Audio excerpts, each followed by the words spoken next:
Hi everyone, a short video from me today. I'm basically going to show you how to put together a children's quiz page for putting into activity books for your KDP content. My advice with these is activity books are a little bit more interactive and fun for a child than a plain old colouring book. I would never suggest doing an entire activity book for a really young child because they get bored quite quickly. So intersperse your pages, your colouring pages with your quiz pages. Make your quiz pages interesting by adding colouring to them. So I'm going to show you how to put together what I consider quite a young colouring book page. And this is a kind of thing I would have given to my sons at about age 5, 6, 7, and they probably would have enjoyed it. This particular one has a Sudoku in it, but you can transpose the Sudoku for a word search or maybe a spelling practice page or anything you like, really. It's kind of the sky's the limit with these. Just keep in mind that all your content for a particular book should aim itself at a specific child's age range. So don't expect to put together a book that's going to cover ages 4 to 12 because you just can't.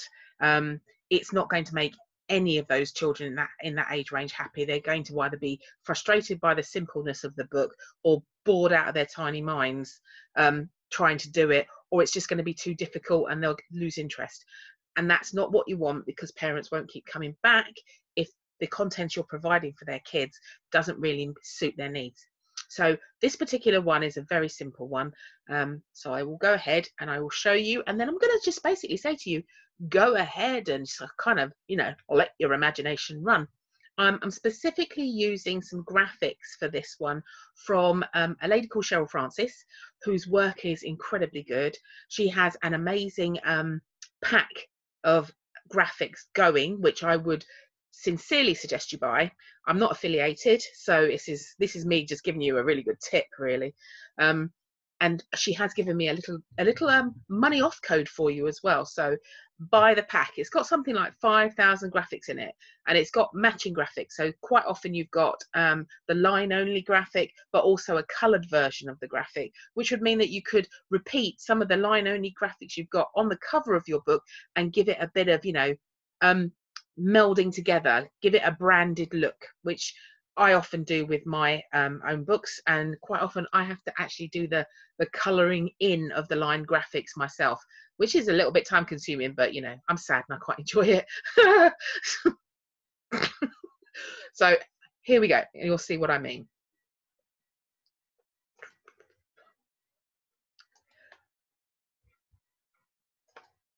So I'm going to share with you the links and everything that you need to go and pick up these graphics and the saver code down below. So please feel free to go along and get this lovely little pack of artwork. It's got a whole bunch of alphabets in it, line art, coloured graphics. So much. There is so much in this pack, you will not believe it.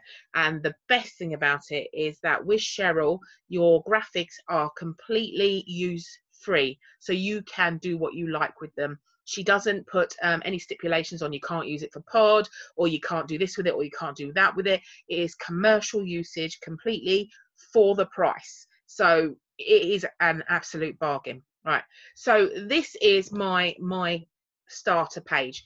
As you can see, what I've done is I've got a little graphic in the background and I've got my Sudoku over the top. Now, believe it or not, this is really easy to do, and I'm going to show you a couple of tricks here that you're going to really like and that you're probably going to use a lot. But how I've got those hands and feet to overlap onto the puzzle is what I'm going to show you.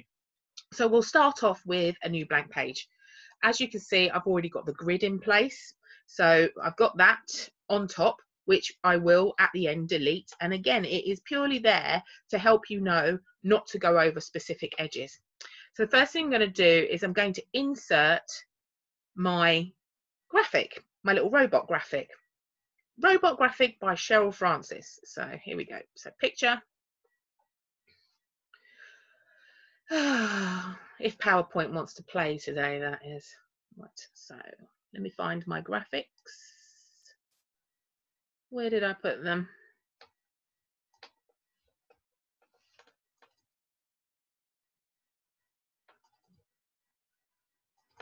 Right, here we go. So here's my graphic. And as you can see, the graphic does not look like it does in there. It's a lot shorter. The legs are down the bottom, you know, and you're probably wondering, oh, she's a genius. How did she do that? I'm going to show you. Right, so here we go. So I've got my graphic and I want to position him correctly. I don't want him to be quite that big because he's overlapping into the pink area. So let's make him a little bit smaller still, because I know that my Sudoku puzzle is going to need quite a bit of that space. So here we go. So he's currently at the back. Next, what I do is insert the Sudoku puzzle, or whatever puzzle you're going to put, in the form of a JPEG or a PNG into, there we go. There we go. So now all I have to do is make my Sudoku puzzle a little bit bigger, because if it's for children, you want the child to be able to really be able to scribble on this properly. And the whole point of this is you want the kid to be able to enjoy the puzzle, but then possibly enjoy doing the colouring in of the robot as well. Now, you could also add a border to this, and we'll maybe look at that in a minute, but adding a border to it might also make the background white around our robot more interesting, give a child something to do. And you can do that by just adding simple shapes or adding a border properly, but just slip them behind. So at the end of this, I will show you that. Now, this is the clever bit of this trick, right? So first of all, what we're going to do is we're going to control and copy the robot so that we have Control C, then Control V to copy our robot. So we have two copies of the robot. We make sure that they sit on top of each other properly. And then all we're going to do, if I move my face out of the way, is we're going to crop the upper image of the robot so that only his hand is visible anymore. And then we press crop again, and look, suddenly your hand is now on top of the puzzle, and it actually looks like the robot is holding the puzzle. And we do the same thing again by copying the image a second time, position it right back on top, hit crop, and make sure we've just got his hands. Hit crop again, and there we go. Now, to keep this in place, eventually what you want to do is group all the items together so that they don't move and they then move as one. That's always really handy.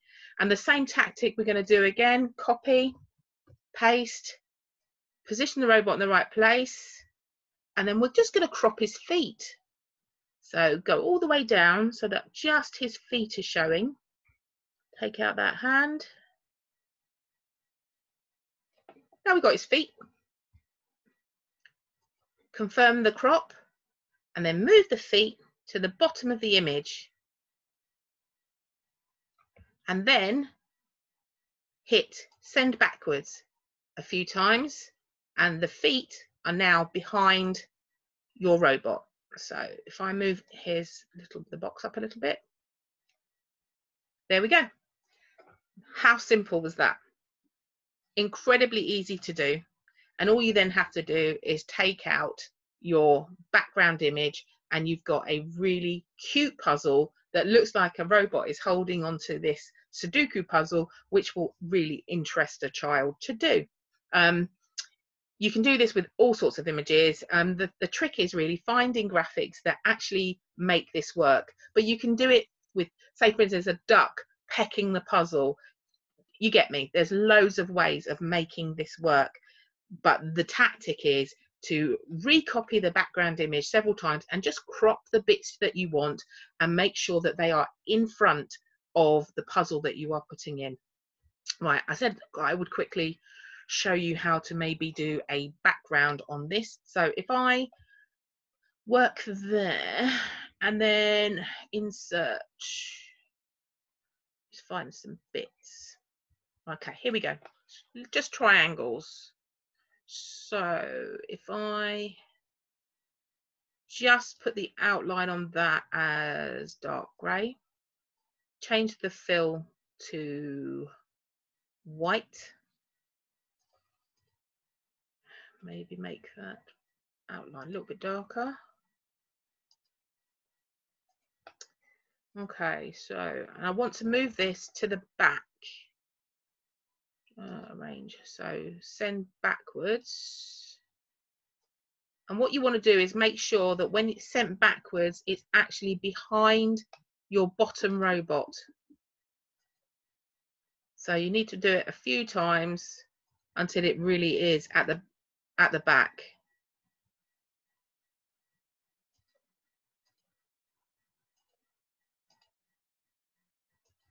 There we go, finally got it. Took a while.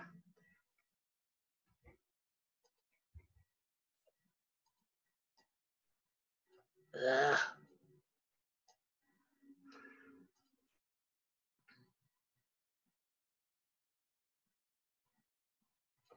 Okay, so if we now just copy that a few times, change the size of these. In fact, if I take this off, I can just hit center back. And then just arrange them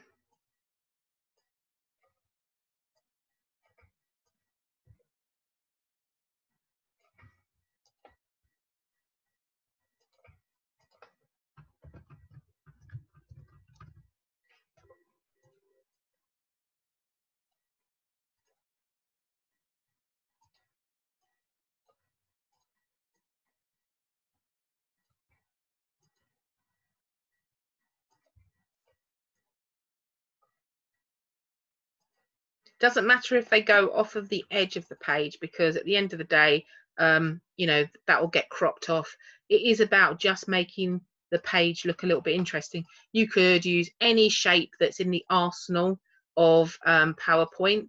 You could even make a few shapes of your own with some scribble lines. There's, you know, you could have so much fun with this. But it is really just about being having a little bit of imagination and thinking about how would a child want to do this? What would interest a child?